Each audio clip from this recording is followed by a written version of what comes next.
classes. My name is Megha Sukla, Assistant Professor in Nursing Department. Today's my subject is OBG, Obstetric and Gynecology, and my topic is pregnancy.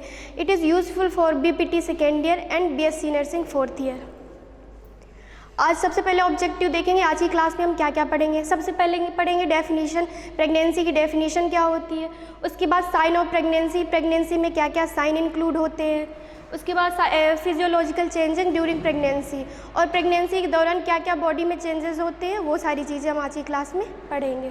It is a process of fertilization to birth. यह fertilization से लेकर के baby के birth तक की एक process होती है।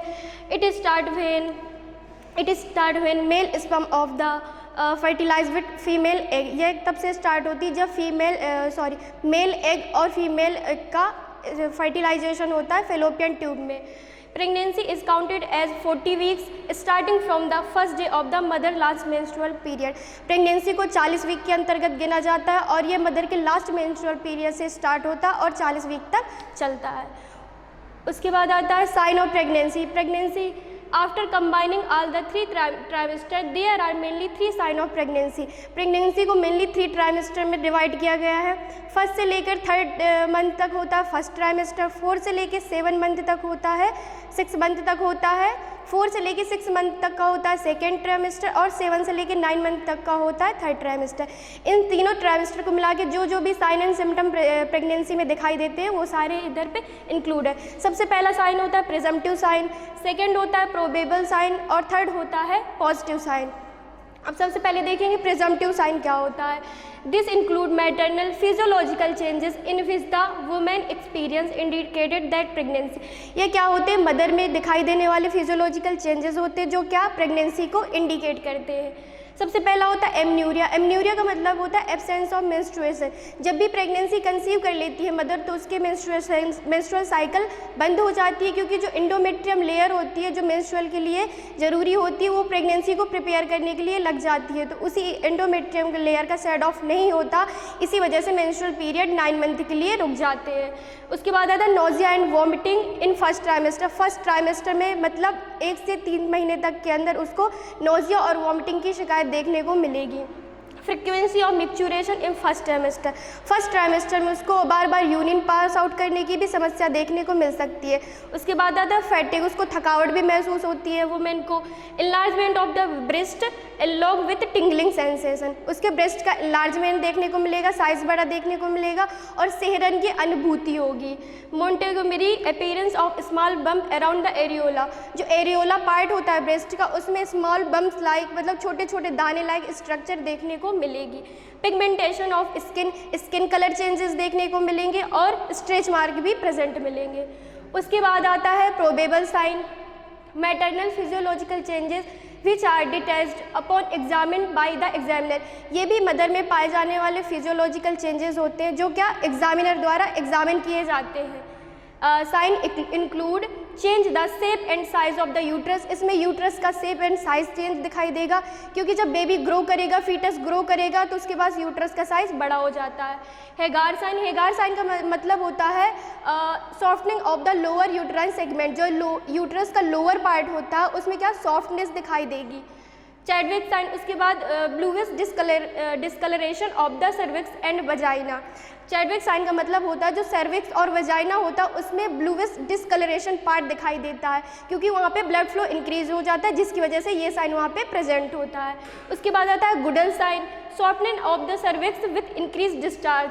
गुडल साइन का मतलब होता है जो सर्विक्स होता है उसमें सॉफ्टनेस दिखाई देगी और जो वहाँ पे म्यूकस डिस्चार्ज होता है वो ज़्यादा होने लगता है। Palmer sign, uterus contraction. Palmer sign का मतलब होता है यूट्रस आपका कॉन्ट्रैक्ट होता है, मतलब फैलता और सिकुड़ता रहता है। ग्रोथ ऑफ एब्डोमेन, और एब्डोमेन की आपको ग्रोथ देखने को मिलेगी। जैसे जैसे फीटस ग्रो करेगा वैसे वैसे एब्डोमेन भी ग्रो करेगा। उसके बाद आता है positive sign, objective sign of pregnancy examine by the examiner. ये भी ऑब्जेक्टिव साइन होता है जो प्रेगनेंसी में पाया जाता है और एग्जामिनर द्वारा एग्जामिन किया जाता है। इसमें सबसे पहला है visualization of the foetus by ultrasound. इसमें क्या करते हैं, आप फीटस को अल्ट्रासाउंड के द्वारा देख सकते हैं। उसके बाद visualization of the foetal skeletal by X ray. X ray के द्वारा आप फीटस का स्केलेटल सिस्टम भी देख सकते हैं। FHS फीटल हार्ट साउंड भी सुन सकते हैं। फीटोस्कोप नाम का एक यंत्र होता है जिसके द्वारा आप फीटस की भी हार्ट रेट सुन सकते हैं। Foetal movement palpable by examiner. जब भी एग्जामिनर के द्वारा पाल्पेशन किया जाता है, उसके एब्डोमेन के ऊपर आप पाल्पेट करते हैं तो आपको फीटल मूवमेंट आपको समझ में आने लगता है। Visualization of the foetal movement in the late pregnancy. Late pregnancy से मतलब है, नॉर्मल प्रेगनेंसी 40 वीक की होती है, 40 हफ्तों की होती है। यदि 40 हफ्तों से ज़्यादा प्रेगनेंसी बढ़ जाती है तो उसमें क्या आपको फीटल मूवमेंट आपको समझ में आने लगता है। उसके बाद है physiological changes during pregnancy. Pregnancy के दौरान क्या क्या फिजियोलॉजिकल चेंजेस देखने को मिलते हैं। सबसे पहला है pregnancy and it's changes is normal physiological process. Pregnancy में होने वाले जितने भी फिजियोलॉजिकल चेंजेस होते हैं वो नॉर्मल प्रोसेस में आते हैं। that happen in all pregnant women in response to the development of the fetus। ये क्या करते हैं, ये अदर जितनी भी मदर होती हैं सब में इन्वॉल्व होते हैं और ये क्या करते हैं, प्रेगनेंसी को इंडिकेट करते हैं और ये बताते हैं कि फीटस नॉर्मली ग्रो कर रहा है। These changes happen in response to many factor। यह चेंजेस जो भी दिखाई देते हो कई सारे फैक्टर के द्वारा दिखाई देते हैं, जैसे कि हार्मोनल चेंजेस, हार्मोन्स में भी कई सारे चेंजेस होते हैं। Increase in total blood volume, आपकी टोटल ब्लड वॉल्यूम है वो प्रेगनेंसी के टाइम इंक्रीज दिखाई देगी। Weight gain and increase in the foetus size, आपका वेट गेन होगा। नॉर्मल वुमेन में मदर में कम से कम 12 किलो तक वेट बढ़ता है और फीटस का साइज इंक्रीज होगा। उसके सबसे पहला सिस्टम है एंडोक्राइन सिस्टम। एंडोक्राइन सिस्टम में कई सारी ऐसी ग्लैंड पाई जाती है जिनमें क्या चेंजेस देखने को मिलते हैं। सबसे पहला है pregnancy is a normal physiological process and is associated with change in hormone level. यह एक नॉर्मल फिजियोलॉजिकल प्रोसेस होती है जो क्या करती है, हार्मोन लेवल को चेंज करती है। They are important during pregnancy to save foetus. ये बहुत ज़्यादा इंपॉर्टेंट होते हैं प्रेगनेंसी के दौरान फीटस को सेव करने के लिए, डिलीवरी को मेंटेन करने के लिए और प्रेगनेंसी को स्टेबल मतलब बनाए रखने के लिए। सबसे पहला हार्मोन होता है progesterone.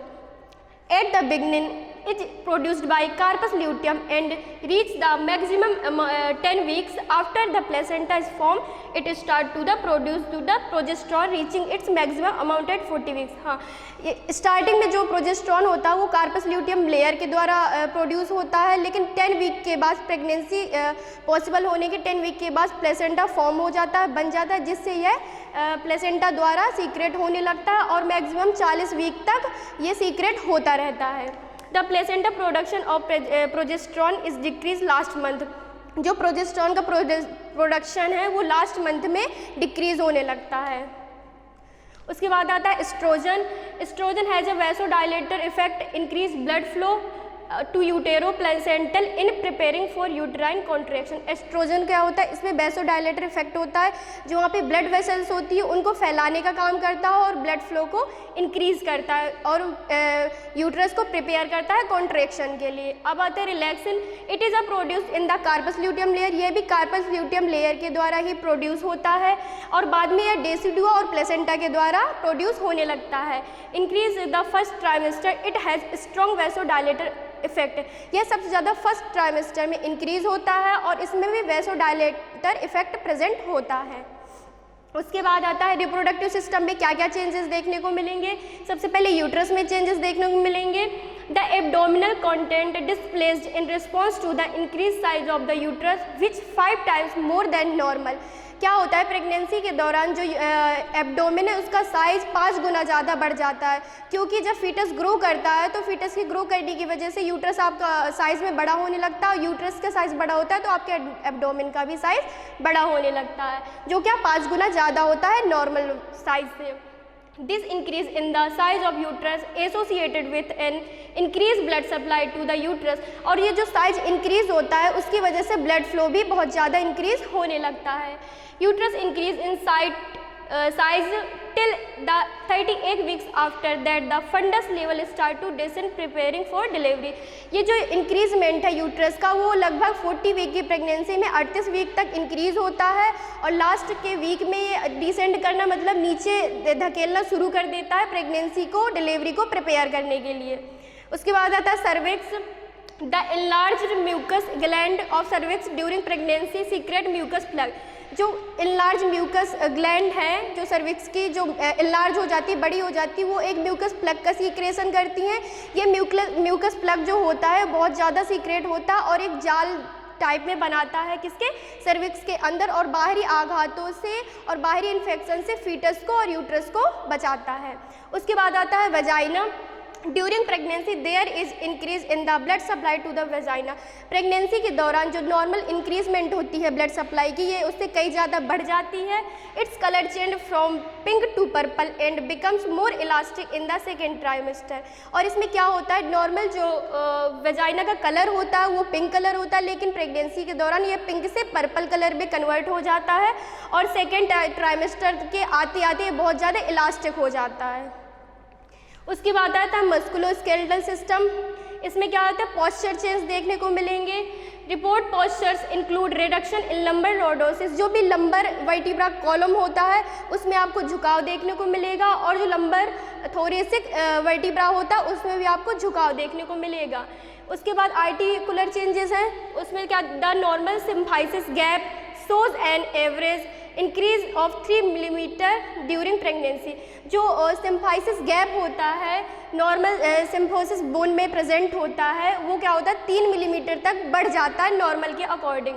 Pelvic joint loosening begins around 10 week with maximum loosening near term. और जो पेल्विक जॉइंट होता है वो 10 वीक के बाद धीरे धीरे लूज होना स्टार्ट कर देता है और लास्ट ट्राइमेस्टर के आते आते ये बहुत ज़्यादा लूज हो जाता है।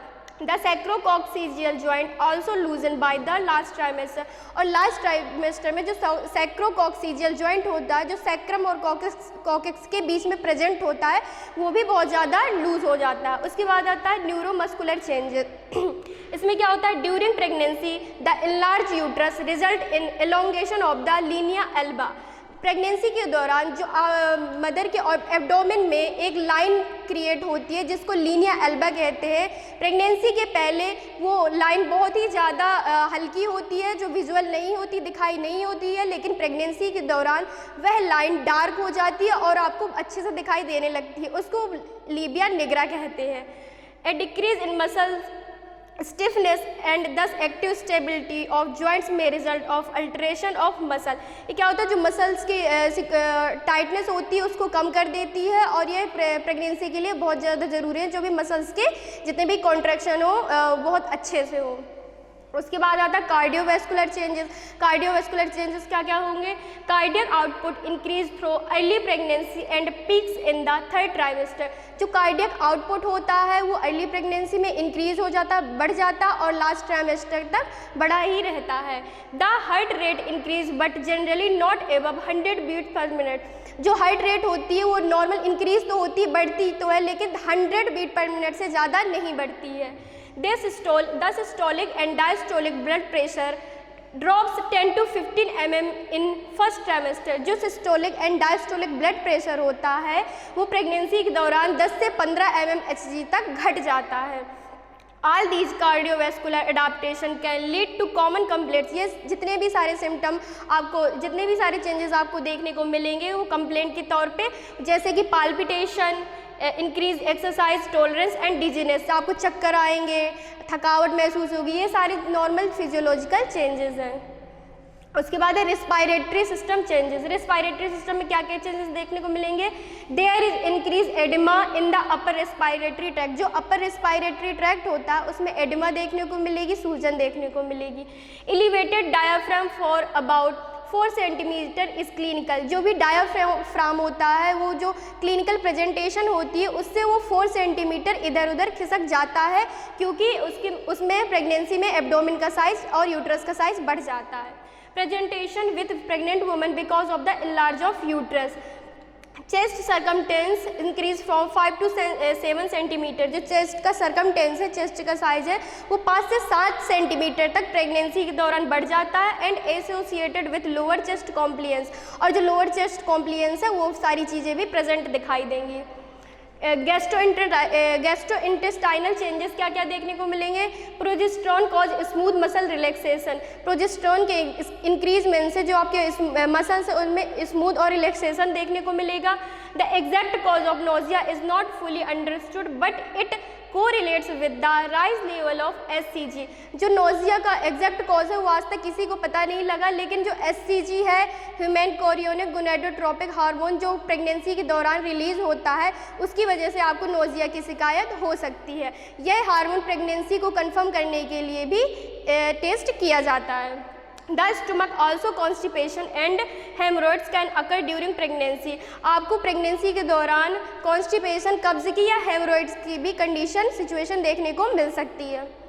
उसके बाद आता है renal changes. A pregnant women may experience an increase the size of the kidneys and ureter due to the increased blood volume of vasculature।